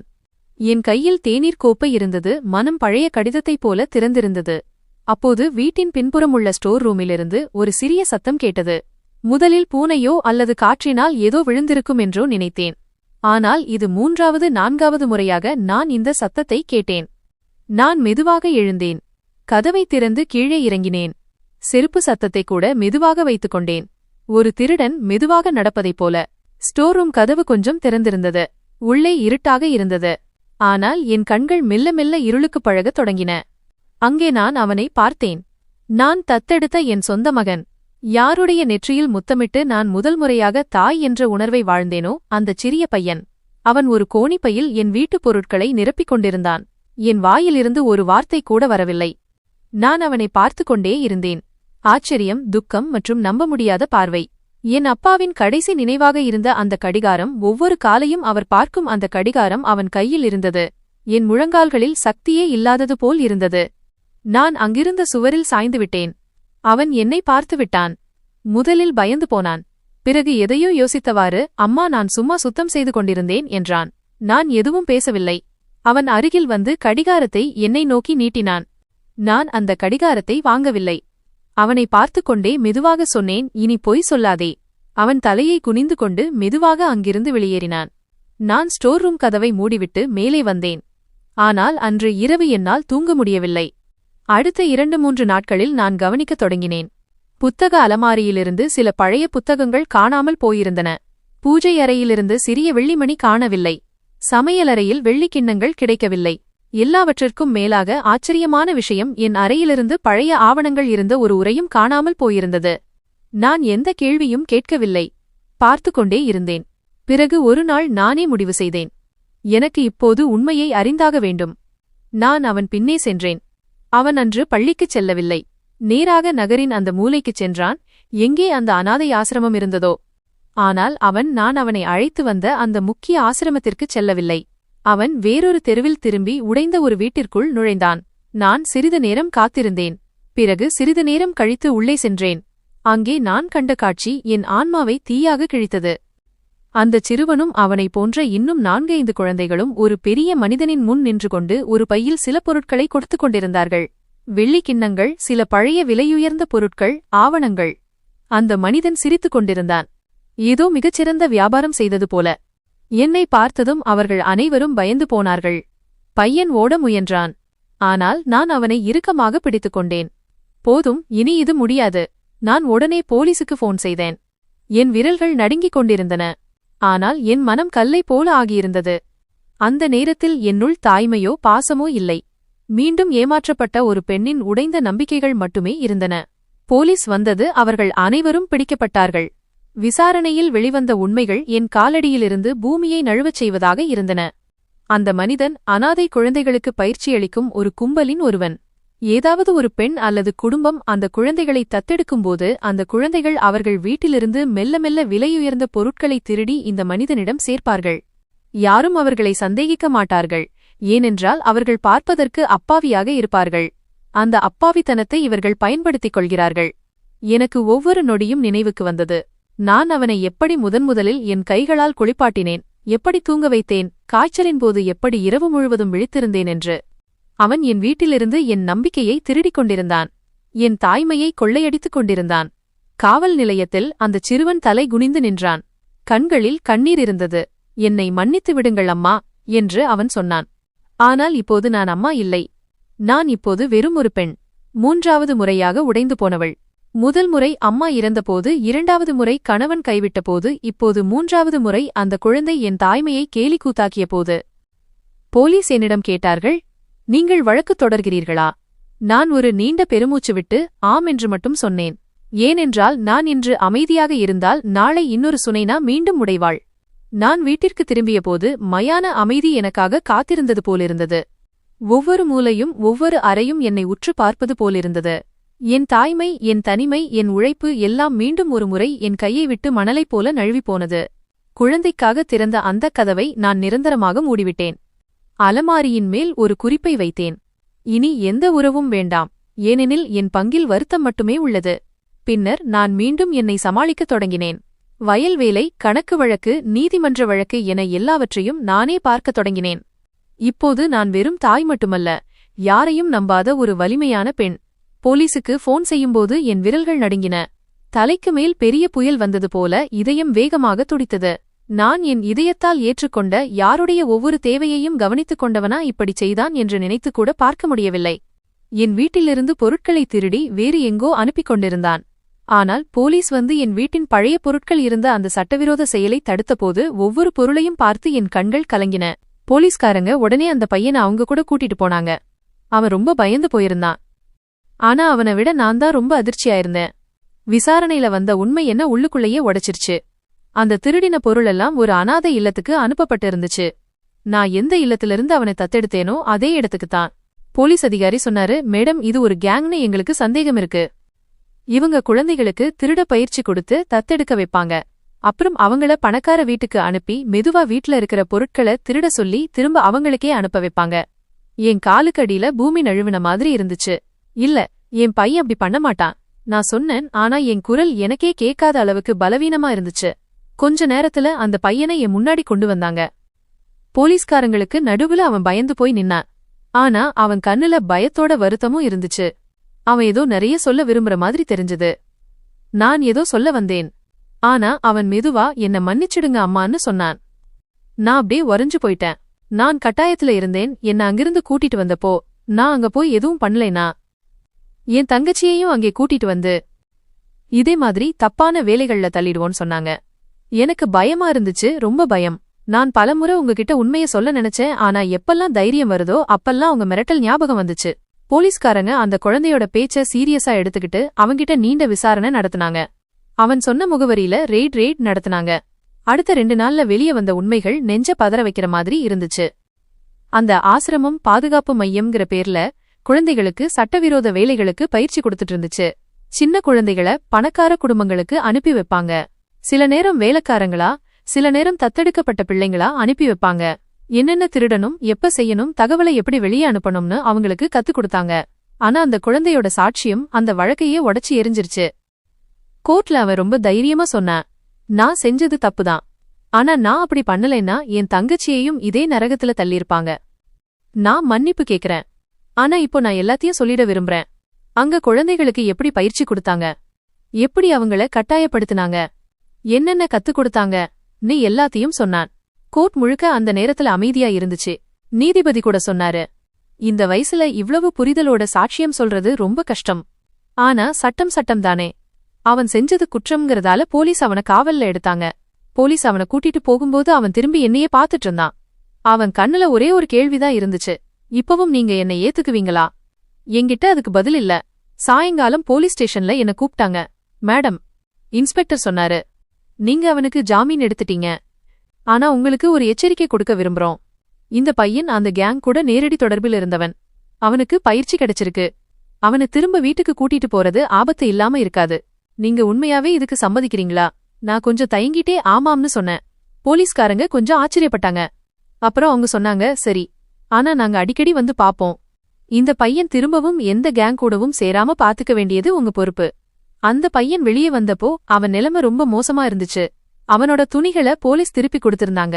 ஆனா அவனோட தன்னம்பிக்கை எங்கேயோ தொலைஞ்சு போயிருந்தது. நான் அவன்கிட்ட ஒரே ஒரு விஷயம்தான் சொன்னேன், இனிமே நீ என்ன செஞ்சாலும் அது உண்மையானதா இருக்கணும். உன் பெயரையும் அடையாளத்தையும் நீயே உருவாக்கிக்கணும். அவன் தலையை ஆட்டினான். ஆனா அவன் கண்ணுல தெரிந்த வருத்தத்தையும் நிம்மதியையும் என்னால மறக்கவே முடியாது. அடுத்த நாள் நான் அவனுக்கு ஸ்கூல்ல சேர ஏற்பாடு செஞ்சேன். ஒரு கவுன்சிலரை சந்திக்க வச்சேன். போலீஸ் பார்வையில அவனுக்கு மறுபடியும் வாழ்க்கை வாழ ஒரு வாய்ப்பு கொடுக்க முடிவு செஞ்சேன். ஆனா ஒவ்வொரு நாளும் எனக்குள்ள ஒரு பயம் இருந்துட்டே இருந்துச்சு. நான் செய்யறது சரிதானா? இந்த பையன் உண்மையாவே மாறுவானா? ஆனா ஒரு நாள் அவன் என்கிட்ட வந்து, மம்மி, நான் உங்களுக்கு நிலத்தை பாத்துக்க உதவி செய்யறேன். நீங்க நாள் முழுக்க தனியா கஷ்டப்படுறீங்கன்னு சொன்னான். அன்னிக்கு என் மனசுல ஒரு பெரிய நிம்மதி கிடைச்சது. ஒருவேளை மனிதர்கள் மாற கொஞ்சம் நேரம் எடுக்கலாம். ஆனா யாராவது உண்மையாவே மாற நினைச்சா அவங்களுக்கு இன்னொரு வாய்ப்பு கண்டிப்பா கொடுக்கணும். ராத்திரி சாப்பிட்டதுக்கு அப்புறம் நாங்க வெளியே உட்கார்ந்திருந்தோம். அவன் ரொம்ப அமைதியா இருந்தான். முன்னாடி மாதிரி பதட்டமா இல்லாம ரொம்ப சாந்தமா இருந்தான். ஏதோ ஒரு பெரிய முடிவு அவன் மனசுக்குள்ள வளர்ந்துட்டு இருக்கிற மாதிரி இருந்தது. நான் மெதுவா கேட்டேன், ஏதாவது சொல்லணுமா? அவன் என்னை பார்த்தான். அவன் கண்கள் ஈரமாகியிருந்தது. ஆனா இந்த முறை அதுல பயமில்லை, வெறும் உண்மை மட்டும்தான் இருந்துச்சு. ரொம்ப பழைய, ரொம்ப கனமான உண்மை. மம்மி, அவன் முதல் முறையா என்னை அப்படி கூப்பிட்டான். என் கண்கள் கலங்கிடுச்சு. இனிமே நான் உண்மையாவே மாறிடுவேன். நீங்க எனக்காக செஞ்சத ஒருவேளை என்னோட பெத்த அம்மா கூட செஞ்சிருக்க மாட்டாங்க. நான் உங்கள மாதிரியே ஆக விரும்புறேன். உழைக்கிறவரா, உண்மைய பேசுறவரா, தன் பையனை நினைச்சு தலைகுனியாதவரா இருக்க ஆசைப்படுறேன். என்னால அவனுக்கு பதில் சொல்ல முடியல. சும்மா அமைதியா அவனை என் நெஞ்சோடு அணைச்சுக்கிட்டேன். அந்த ராத்திரி நான் முதல் முறையா கடவுள்கிட்ட எதையும் கேட்கல. வெறும் நன்றி மட்டும் சொன்னேன் அந்த கடவுளுக்கு, என் மடியில மறுபடியும் தாய்மைங்கிற சுகத்தை திருப்பி கொடுத்ததுக்கு. அடுத்த நாள் காலையில அவன் தானாவே எழுந்து ஸ்கூலுக்கு போக ரெடியாகிட்டு இருந்தான். அவனோட பெயரை பக்கத்துல இருக்கிற அரசு பள்ளியில ஏற்கனவே எழுதியிருந்தேன். ஆனா அவனுக்கு போக தைரியம் வரல. இன்னைக்கு அவன் யூனிஃபார்ம் போட்டுட்டு தயாரா நின்னான். மம்மி, என் டை சரியா இருக்கான்னு தயக்கத்தோட கேட்டான். நான் சிரிச்சுக்கிட்டே அவனோட டைய சரி பண்ணேன். அப்புறம் அவன் நெத்தியில முத்தமிட்டு சொன்னேன், இப்போ சரியா இருக்கு என் செல்லம். அந்த நாள், அந்த காலை பொழுது என் வாழ்க்கையின் மிகச்சிறந்த தருணமா மாறிடுச்சு. மெதுவா அவனோட பழக்க வழக்கங்கள் மாற ஆரம்பிச்சது. இப்போ அவன் பொருட்களை ஒளிச்சு வைக்கிறதில்ல, மாறாக எல்லாத்தையும் அழகா அடுக்கி வைப்பான். ஸ்கூல்ல இருந்து வந்ததும் ஹோம்வொர்க் பண்ணுவான், சாயங்காலம் நிலத்தை பாத்துக்க எனக்கு உதவி செய்வான். இப்போ அவன் உண்மையாவே அமைதியான, புத்திசாலியான, அன்பு நிறைந்த பையனா மாற ஆரம்பிச்சான். ஊர் மக்களும் முதல்ல கிண்டல் பண்ணாங்க. பார்த்துட்டே இருங்க, இந்த பையன் மறுபடியும் ஏதாச்சும் செய்வான். இப்படிப்பட்டவங்க எங்க மாறுவாங்கன்னு சொன்னாங்க. ஒரு பெண்மணி சொன்னாங்க, நீங்க இவனை அப்பவே ஏத்துக்காம இருந்திருந்தா இந்த பையன் தப்பான வழியில போயிருப்பான். திருட கத்துக்கிட்டு பொய் சொல்ல பழகி என்னைக்காச்சும் பிடிபட்டிருப்பான். இப்போ அன்பால திருத்துனதுதான் நீங்க செஞ்ச சரியான காரியம். நான் அவங்க கிட்ட நான் எதுவும் செய்யல. அந்த பையன் இயல்பாவே நல்லவன். நான் வெறும் கதவை மட்டும்தான் திறந்தேன்னு சொன்னேன். அப்புறம் காலமே அதுக்கு பதில் சொல்லுச்சு. ரோஹித் இப்போ ஒவ்வொரு மாசமும் பஞ்சாயத்துல ஊர் குழந்தைகளுக்காக படிப்பு மற்றும் குழந்தை பாதுகாப்பு பத்தி சின்ன சின்ன விஷயங்களை பேச ஆரம்பிச்சான். ஸ்கூல்ல அவன் முதல் பரிசு வாங்கினப்போ அந்த ஊரே கைதட்டுச்சு. அவன் டிராபிய கொண்டு வந்து என் கையில கொடுத்து, அம்மா இது உங்களுடையதுன்னு சொன்னப்போ நான் அழுதுட்டேன். ஒரு நாள் அவன் என்கிட்ட வந்து, மம்மி நான் பெரியவனாகி போலீஸாக விரும்புறேன். எனக்கு நடந்த மாதிரி வேற எந்த குழந்தைக்கும் நடக்கக்கூடாதுன்னு சொன்னான். அன்னிக்கு என்னுடைய தவம் எல்லாம் ஜெயிச்சதா நான் உணர்ந்தேன். அவனுக்கு நல்ல பயிற்சி கிடைக்கணுங்கிறதுக்காக நான் அவனை நகரத்துக்கும் கூட்டிட்டு போனேன். இப்போ அவன் தன்னோட கடந்த காலத்தை நினைச்சு ஓடாம அதை தன்னோட துணையாக்கிக்கிட்டான். ஒரு நாள் அவன் ஊர் பள்ளிக்கூடத்துல பசங்க கிட்ட தன்னை எப்படி பயன்படுத்தினாங்கன்னும் அதிலிருந்து எப்படி வெளியே வர முயற்சி செஞ்சேன்னு சொன்னான். தப்பு நாம செய்யலாம், ஆனா சரியான நேரத்துல யாராவது நம்ம கைய பிடிச்சா நாம நம்ம பாதையை மாத்திக்கலாம்னு அவன் சொன்னப்போ மக்களோட கண்கள் கலங்கியிருந்துச்சு, என்னோடதும் தான். இப்போ என் வாழ்க்கை மறுபடியும் வேகம் எடுத்திருந்தது. நிலத்தை பாத்துக்கிறது, ரோஹித் படிப்பு, ஒவ்வொரு சாயங்காலமும் அவன் என்கிட்ட நாள் முழுக்க நடந்ததை சொல்றதுன்னு. ஏதோ ஒரு அரைகுறை கதை இப்போ முழுசாகிற மாதிரி இருந்துச்சு. ஆனா வாழ்க்கை ஒரு நேர்கோடு கிடையாதுன்னு எனக்கு தெரியும். நான் நிறைய இழந்திருக்கேன், நிறைய தாங்கியிருக்கேன். ஆனா ஒருவேளை அதுதான் என்னை இவ்ளோ வலிமையாக்கியிருக்குன்னு நினைக்கிறேன். அதனாலதான் இன்னைக்கு ஒரு உடைந்த குழந்தைய என்னால மறுபடியும் சேர்க்க முடிஞ்சது. ஒரு நாள் அவனே சொன்னான், மம்மி இப்போ மக்கள் என்ன பயத்தோட பாக்காம மரியாதையோட பாக்கறப்போ நல்லா இருக்கு. அந்த மரியாதையை நீங்க தான் எனக்கு கொடுத்தீங்க. நீங்க என் அம்மா மட்டும் இல்ல, என்னோட மிகப்பெரிய பலம். நான் அவனை அணைச்சுக்கிட்டு யோசிச்சேன், கடவுள் ஒவ்வொரு உடைந்த மனுஷனுக்கும் எங்கேயோ ஒரு பாதுகாவலரை கண்டிப்பா அனுப்புறார். சில நேரம் நாமளே மத்தவங்க வாழ்க்கைக்கு பாதுகாவலரா மாறிடுறோம். அது நம்மளோட சொந்த அரைகுறை வாழ்க்கையை எப்படி முழுமையாக்குதுன்னு நமக்கே தெரியறதில்ல. இப்போ என்கிட்டலாம் இருந்துச்சு ஒரு லட்சியம், ஒரு மகன், அப்புறம் அந்த நிம்மதி. இதை தேடி நான் எத்தனையோ கதவுகளை தட்டியிருக்கேன். இப்பவும் சில நேரம் ராத்திரி தூக்கம் வரலன்னா நான் வெளியே உட்கார்ந்து வானத்தை பாப்பேன். அன்னைக்கு நான் பயந்து போயிருந்தா, போலீஸ கூப்பிடாம இருந்திருந்தா, எனக்கு யாரோட குழந்தையும் வேண்டான்னு சொல்லியிருந்தா, ஒருவேளை நான் இந்த உலகத்தோட மிக அரிய பொக்கிஷத்தை இழந்திருப்பேன். தாய்மைங்கிறது வெறும் ரத்த பந்தம் மட்டும் இல்ல, அது இதய பந்தம். இன்னைக்கு என் இதயம் முழுசா நிறைஞ்சிருக்கு. என் வாழ்க்கை இப்படி ஒரு திருப்பத்தை சந்திக்கும்னு நான் நினைச்சு கூட பாக்கல. அன்னைக்கு அனாதை ஆசிரமத்திலிருந்து நான் தத்தெடுத்த ரோஹித் அப்போ யாருடைய ஆதரவுக்காகவோ ஏங்கிக்கிட்டு இருந்தான். அவன் இன்னைக்கு என் உலகமாவே மாறிட்டான். அவன் முதல் முறையா என் கைய பிடிச்சு, எனக்கு பயமா இருக்கு, என்ன விட்றாதீங்க மம்மின்னு சொன்ன அந்த நாள் இன்னும் என் கண்ணுக்குள்ள நிக்குது. இன்னைக்கு நான் அவனை பாக்கும்போது அவன் கண்ணுல நம்பிக்கை, முகத்துல நிம்மதி, அவன் வார்த்தைகள்ல பொறுப்பு தெரியுது. ரோஹித் வளர்ந்துட்டான். படிப்புல அவன் எப்பவுமே கெட்டிக்காரனா இருந்தான். அவன் கடினமா உழைச்சான், தன்னை மாத்திக்கிட்டான். இன்னைக்கு அவன் நகரத்திலேயே மிகச்சிறந்த பள்ளியில குழந்தைகளுக்கு பாடம் சொல்லித்தரும் பொறுப்பை ஏத்துக்கிட்டான். அவனோட போலீஸ் கனவு எப்போ ஆசிரியர் கனவா மாறுச்சுன்னு தெரியல. அவன் சொல்லுவான், மம்மி நீங்க என்ன எப்படி காப்பாத்துனீங்களோ அதே மாதிரி ஆதரவில்லாத குழந்தைகளை நான் காப்பாத்துவேன். நான் எத்தனையோ முறை அவன் தலைமையில கை வச்சு ஆசீர்வாதம் பண்ணியிருக்கேன். அப்புறம் அவன் தன்னோட திருமணத்தை பத்தி என்கிட்ட சொன்னப்போ நான் கொஞ்ச நேரம் அமைதியா இருந்தேன். ஒரு விசித்திரமான அமைதி எனக்குள்ள வந்துச்சு. ஒருவேளை நான் மடியில போட்டு வளர்த்த பையன் இப்போ புது வாழ்க்கையே தொடங்க போறானேங்கிற கவலையா இருக்கலாம்.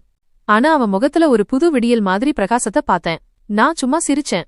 அவன் என் பக்கத்துல உட்கார்ந்து, நீங்க எந்த சூழ்நிலையிலையும் என் கூடவே இருக்கணும். எனக்கு கல்யாணம் ஆகுதுங்கிறதுக்காக நீங்க தனியாள் இல்ல, நீங்க தான் என்னோட பெரிய பொறுப்புன்னு சொன்னான். நான் அவன் முகத்தை என் கைகள்ல ஏந்திக்கிட்டு, மகனே என்ன புரிஞ்சுக்க யாருமே இல்லாதப்போதான் நான் தனிமையில இருந்தேன். ஆனா இப்போ இல்ல, என் உலகம் நீதான். உன்னோட ஒவ்வொரு சந்தோஷமும் தான் என் வாழ்க்கையோட பெரிய சந்தோஷம்னு சொன்னேன். திருமணம் ரொம்ப எளிமையா நடந்துச்சு. நான் மணப்பெண்ணை என்னோட மருமகளா இல்லாம ஒரு புது மகளா ஏத்துக்கிட்டேன். அவ ரொம்ப புரிதல் உள்ள பொண்ணு. ரோஹித்தை மனதார நேசிச்சாள்.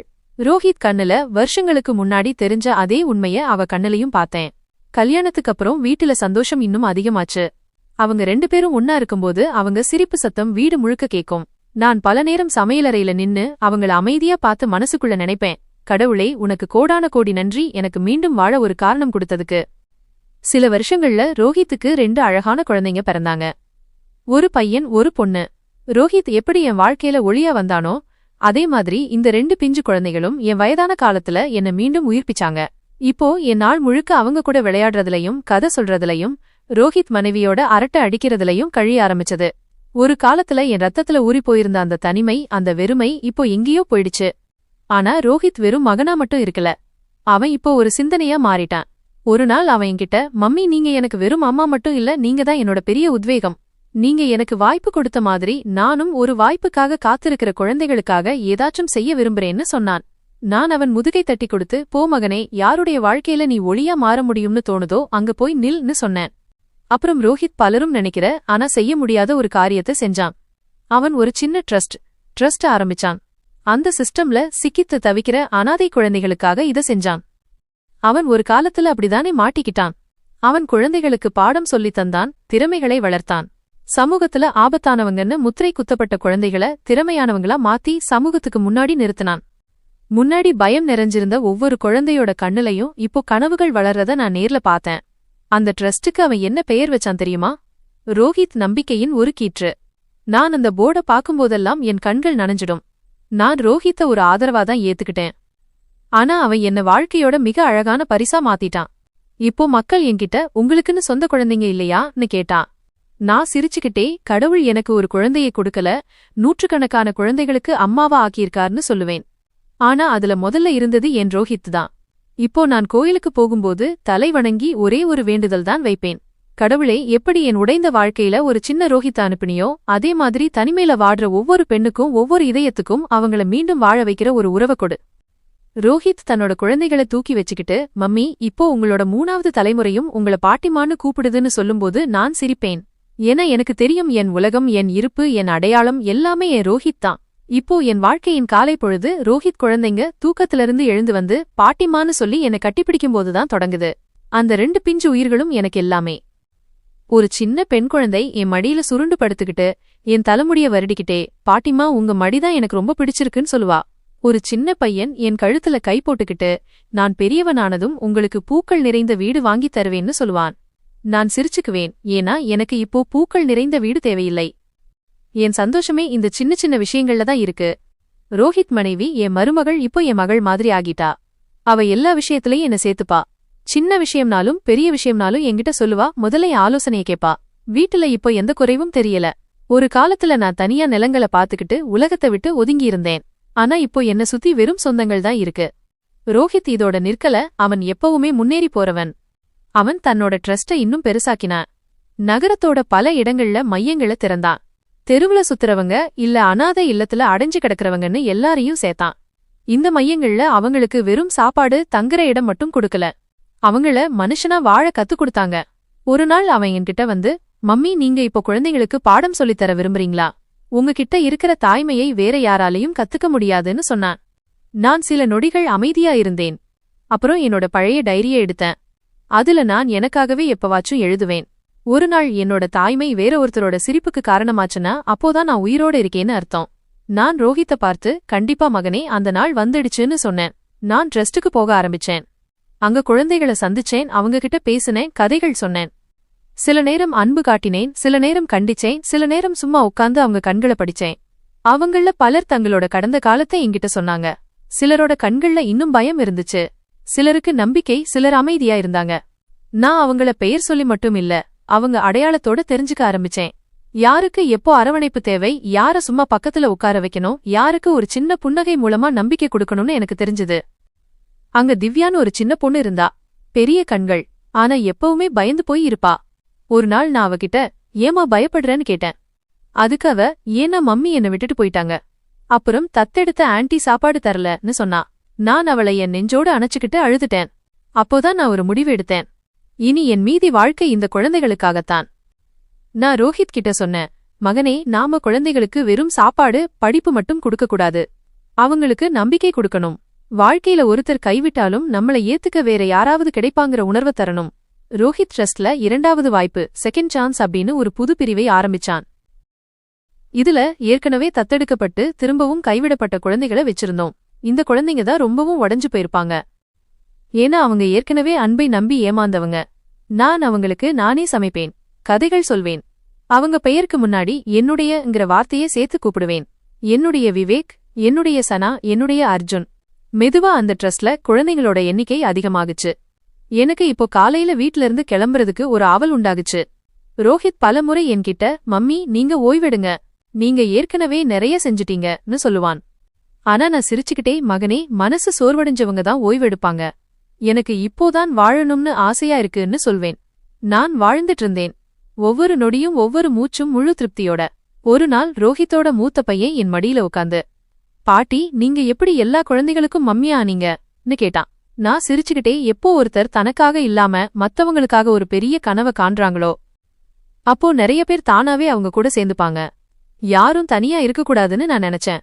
இப்போ பாரு, நான் எப்பவுமே தனியா இல்லன்னு சொன்னேன். அவன் என்ன பார்த்து சிரிச்சுட்டு, நான் பெரியவனானதும் உங்களை மாதிரியே ஆவேன், சரியா உங்களை மாதிரியேன்னு சொன்னான். என் கன்னங்கள்ல கண்ணீர் வழிஞ்சது. ஒருவேளை இதுதான் என் கனவு. இப்போ ரோஹித்தோட பையன் கண்ணுல அது வளருது. இன்னைக்கு எனக்கு 60 வயசு. என் தலைமுடி முழுசா நரைச்சு போச்சு. என் இடுப்பு கொஞ்சம் வளைஞ்சிருக்கு. ஆனா என் சிரிப்பு, என் கண்ணுல இருக்கிற ஒளி, என் குரல், அதுல இருக்கிற பிரார்த்தனை எல்லாமே இன்னும் ஆழமா ஆகியிருக்கு. இன்னைக்கு ட்ரஸ்ட் மட்டும் இல்லாம ரோஹித் பெயர் அரசாங்க இடங்கள்லயும் ஒழிக்குது. புதிய இந்தியாவை உருவாக்குற முன்னோடிகள்ல ஒருத்தரா அவனை சொல்றாங்க. பத்திரிகையாளர்கள் என்கிட்ட வந்து, மேடம் இதெல்லாம் எப்படி சாதிச்சீங்கன்னு கேக்கும்போது நான் ஒரே ஒரு பதில் தான் சொல்வேன், நான் எதுவும் செய்யல. எனக்கு ஒரே ஒரு ரோஹித் கிடைச்சான். அந்த ஒரு ரோஹித் என் முழு உலகத்தையும் மாத்திட்டான். நம்ம வாழ்க்கையில பலமுறை அப்படி விரிசல்கள் வரும், அது வழியா வெளிச்சம் கூட உள்ள வராது. இனிமே மிச்சம் எதுவும் இல்ல, எதுவும் சரியாகாதுன்னு நினைப்போம். ஆனா சில நேரம் அதே இருட்டுல ஒரு ரோஹித் வருவான். ஒரு சின்ன ஆதரவு, ஒரு சின்ன நம்பிக்கை, அது மெதுவா நம்ம முழு உலகமாவே மாறிடும். சுனைனா மாதிரி நம்மளோட உடைந்த பாகங்களை வேற ஒருத்தர சேர்க்கறதுக்கான காரணமா மாத்திக்கிட்டான். அது சேர்ந்து ஒரு புது கதையா உருவாகிடும். கடைசியா ஒண்ணு, தாய்ங்கிறது வெறும் உயிரை கொடுக்கறது மட்டும் இல்ல. ஒரு தாய் என்பவள் ஒருவரின் பயத்தை போக்கி அவருக்கு மீண்டும் வாழ கற்றுக் கொடுப்பவள். இப்போது நான் ரோஹித்தின் அம்மாவாக மட்டும் இல்லை, நான் இந்த கிராமத்தின் அம்மாவாக மாறிவிட்டேன். மக்கள் தங்கள் பிரச்சனைகளை என்னிடம் கொண்டு வந்தார்கள், நான் ஏதோ ஒரு ஞானத்தின் ஊற்று என்று அவர்கள் நினைத்தார்கள். ரோஹித்தைப் போலவே நானும் எந்தவித பாரபட்சமும் இல்லாமல் அவர்கள் சொல்வதை கேட்பேன். ஒவ்வொரு மனிதனிடமும் ஒரு கதை இருக்கிறது என்பதையும் அந்த கதைக்கு பின்னால் ஒரு காரணம் இருக்கிறது என்பதையும் நான் அறிந்திருந்தேன். ஒரு நாள் ஒரு முதியவர் என்னிடம் வந்தார். அவர் கையில் காய்ந்த பூக்கள் இருந்தன. அவர் அழுது கொண்டே, அம்மா, என் மகன் என்னை தனியாக விட்டுவிட்டு போய்விட்டான் என்று கூறினார். சில சமயங்களில் நாம் மனிதர்களை போகவிட வேண்டும் என்று அவருக்கு புரிய வைத்தேன். அப்போதுதான் அவர்கள் தங்கள் புதிய கதையை எழுத முடியும், நாமும் நம் கதையை எழுத முடியும். வாழ்க்கையில் உறவுகள் ஒருபோதும் முடிவதில்லை என்று நான் கூறினேன். அவற்றின் வடிவம் மட்டுமே மாறுகிறது. உங்கள் மகன் உங்களை விட்டு வெகு தொலைவில் இருந்தாலும் அவர் எப்போதும் உங்கள் இதயத்தில் இருப்பார். நான் ரோஹித்தை மட்டுமல்ல, முழு கிராமத்தையும் தத்தெடுத்திருக்கிறேன் என்பதை மெதுவாக புரிந்து கொண்டேன்.